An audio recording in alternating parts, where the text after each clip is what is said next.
cometi um erro gravíssimo e eu preciso me retratar com ela. Poliana. E olha, você pode ter certeza que isso vai te beneficiar, porque aqui nesse canal tudo é com um propósito. Aqui a gente fala sobre saúde emocional, sobre fé, para poder trazer uma aplicabilidade para o seu dia a dia. E ela tem tudo a ver com esse vídeo de hoje e com o ensinamento valioso que nós estamos perdendo. Eleanor Porter escreveu o livro Poliana em 1903 e conta a história de uma menina muito sofrida. Ela perdeu a mãe ainda muito novinha. O pai, ele era, uns dizem que era pastor, e outras traduções trazem que ele era um missionário. E ele criava a Poliana sozinho com a ajuda da das doações que eles recebiam, das mulheres da associação beneficente. E, inclusive, o jogo do contente começou em uma dessas questões, que Poliana queria muito uma boneca, porque eles eram muito pobres. E todas as vezes que chegavam doações, ela criava expectativa de que pudesse vir algo legal, e ela estava com muita expectativa de ganhar essa boneca, porque o pai pediu, né, escreveu uma carta que, se possível, tivesse uma bonequinha, mandasse para Poliana para poder brincar, porque ela não tinha nenhum brinquedo. E quando chegou a caixa de doações, ela conta que estava com muita expectativa para abrir e tinham muletas. Isso mesmo. E o pai aí começou o tal jogo do contente. Ele começou a desafiá-la, né? Tipo, o que que a gente pode ver de vantagem em ter muletas ao invés de uma boneca? E aí começou. Quanto mais difícil fosse a situação, mais divertido ficava o jogo, porque ela tinha que pensar e criar o que que poderia ter de bom nessa situação. E veja bem, isso muitas vezes foi taxado como uma positividade tóxica. Só que o que eu não tinha me atentado, inclusive, é para que esse ensinamento, ele partiu de uma forma ali lúdica, didática, de um pai cristão ensinar para sua filha sobre contentamento. O pai, depois de Poliana também, vem a falecer e com 11 anos ela vai morar com a tia, a senhora Polly, senhorita Polly. E era uma tia muito amarga, muito difícil de lidar, assim como algumas pessoas ali naquela cidade. E Poliana, ela tem sim desafios, mas ela coloca essa questão do contentamento de uma forma muito forte. Ela busca estar contente com aquilo que ela tem.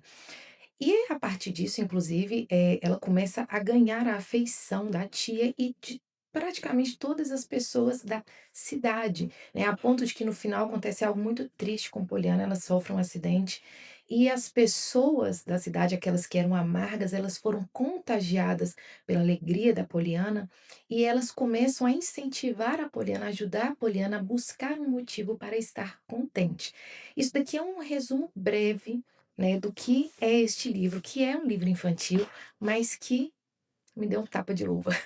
Uma das coisas que tem pegado muito na nossa vida, por exemplo, é a falta de contentamento, seja que daquela que vem pela comparação, por conta das redes sociais, seja por achar, né, até mesmo que nós merecemos mais, né, nós criamos ídolos no nosso coração, que faz a gente direcionar os nossos desejos para aquilo que a gente fala: "Não, eu mereço isso", né, inclusive até alguns mantras surgem disso: "Eu posso, eu quero, eu mereço", e as pessoas, elas foram muitas vezes esquecendo do que a Bíblia diz sobre estar contente, né. Paulo, inclusive, eles utilizam muito o trecho que ele diz: "Posso todas as coisas naquele que me fortalece", mas posso todas as coisas o quê?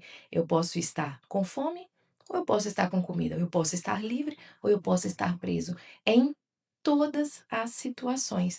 E me lembrou muito os ensinamentos bíblicos enquanto eu lia Poliana. Por isso que eu falei: "Olha, talvez ela foi muito rechaçada, pobre, porque na verdade se tratava de uma família cristã, né, com ensinamento cristão, e que nós que estamos errados e eles estão certos. Porque sim, é um convite bíblico para que nós estejamos contentes em todas e qualquer situação. Lá em Filipenses 4:11 diz: "Aprendi a estar contente em toda e qualquer situação". E o que significa toda e qualquer situação no latim? Significa toda e qualquer situação. Eu sei, essa piada já tá ficando velha, né. Tá bom, vamos voltando. E além dos ensinamentos ali bíblicos, dos ensinamentos de Paulo, isso me lembrou muito também sobre o que Viktor Frankl falava. Viktor Frankl é aquele psiquiatra que passou pelo campo de concentração nazista, perdeu todos os familiares ali, viveu sofrimentos terríveis durante ali quase 3 anos, E ele fala sobre 3 posicionamentos que nós devemos avaliar a nossa vida. O primeiro, se uma situação for boa, desfrute. Se uma situação não for favorável, tente alterá-la. Ou seja, existem situações que nós podemos mudar. E quando nós não mudamos, isso sim é uma positividade tóxica, porque a positividade tóxica é aquela que você vê onde você precisa mudar, o que você precisa fazer, mas você não faz.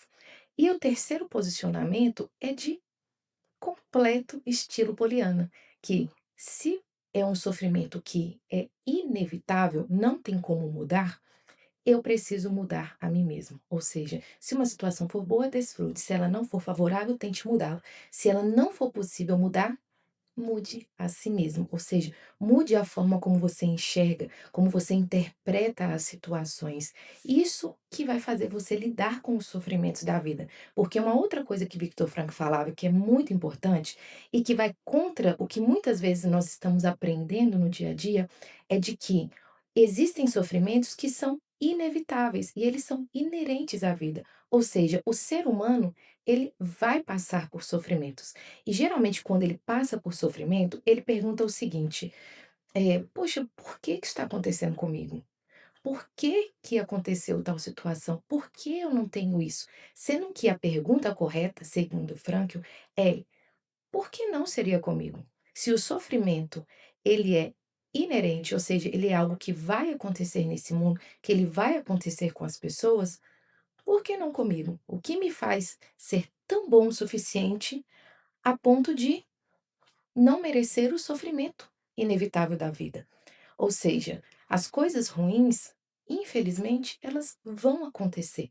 E elas vão acontecer para mim, elas vão acontecer para você. Só que, se a gente olhar de uma forma mais ampla, menos egocentrada, a gente vai perceber que, na verdade, a gente usufrui muito mais da graça, da misericórdia e da providência de Deus do que nós imaginamos. Graça é aquilo, eu não mereço, mas Deus me dá. Deus me abençoa. A misericórdia é aquilo que nós merecemos, como por exemplo a ira de Deus. A ira de Deus era o que nós merecemos, mas o sacrifício de Jesus aplacou a raiva, a ira de Deus contra o pecado.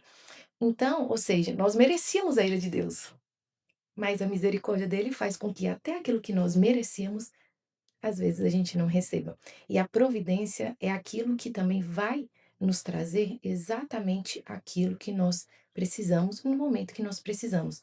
Se eu não recebi naquele momento, é porque eu não precisava, simples assim e prático assim. E como cristãos e pessoas que são chamadas a seguir um exemplo, até porque tem disso, tá? Muitas vezes a gente fala sobre autoconhecimento, né, sobre a gente ser a nossa melhor versão, mas na verdade todo cristão, ele já tem uma versão indicada a qual ele deve se tornar, que é a versão de Cristo. Nós somos convidados a seguir o exemplo de Cristo, ou seja, nós já temos um modelo para seguir.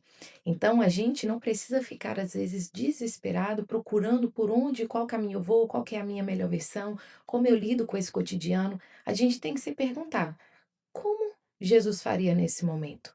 Porque, inclusive, a cruz, que foi algo muito difícil, pense você num lugar, eh, eu não consigo nem imaginar, para te falar a verdade, mas é a confiança de que Deus está no controle, mesmo quando aquilo parece sair do nosso controle, mesmo quando a gente fala: "Pai, afasta de mim esse cálice, se possível, mas, porém, seja feita a tua vontade."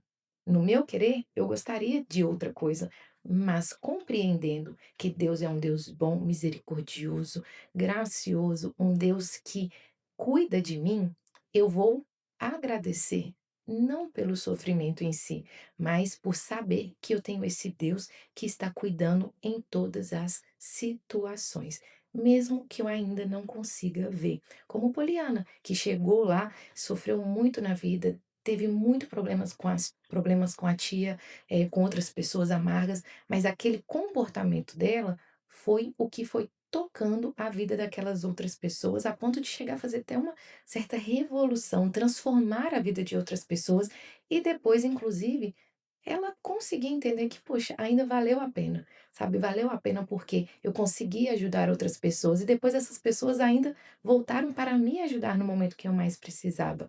Ou seja, tudo funcionou em uma ordem perfeita, mesmo que no momento eu não conseguia entender. E muitas vezes o nosso problema é que a gente fica tentando entender demais as coisas, sendo que existem coisas que são inevitáveis, como o Frankl dizia. Existem coisas que não vão vir ao nosso entendimento.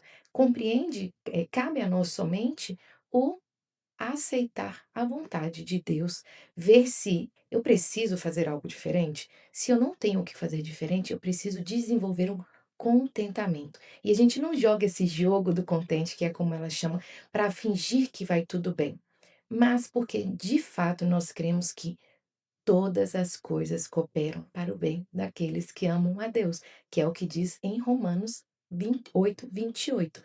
E, ou seja, todas as coisas, seja um dia bom, seja um dia ruim, tudo isso nós podemos tirar um bom proveito. E se nós fizermos esse teste, nós vamos mudando também a nossa mentalidade para um comportamento mais grato, porque a gratidão, ele é um comportamento que nós aprendemos. Nós não nascemos naturalmente gratos. Nós vamos aprendendo a ser gratos. Da mesma forma que a murmuração se torna um comportamento que, sem perceber, está tão enraizado que nós ficamos o tempo todo murmurando, reclamando, ou seja, nós não conseguimos ter um coração grato. Então, após fazer a leitura do livro de Poliana e compreender, né, o que a gratidão gera na nossa vida, o que o evangelho diz a respeito disso, o que Viktor Frankl, é uma abordagem que eu amo, a logoterapia, né, que lida exatamente com as questões do sofrimento da vida, o que isso tudo tinha ali em comum? De fato, a gratidão é o melhor caminho, é uma expressão de uma espiritualidade saudável, de uma vida emocional saudável. Pessoas gratas, elas são mais felizes. Mas me conta aqui, o que que você acha também de tudo isso que eu falei, da história de Poliana? Que tal arriscar começar o jogo do contente? O que que você me diz? Eu já comecei aqui em casa hoje mesmo com as minhas crianças e tem sido muito legal. Ah, e não esquece de deixar aqui o seu joinha e um comentário, compartilha com alguém. Se inscreva também no canal se você ainda não está inscrito. Aqui nós falamos sobre ciência, sobre teologia, sobre coisas do cotidiano para que você tenha uma vida emocional e espiritual mais sadia. Um abraço e até a próxima.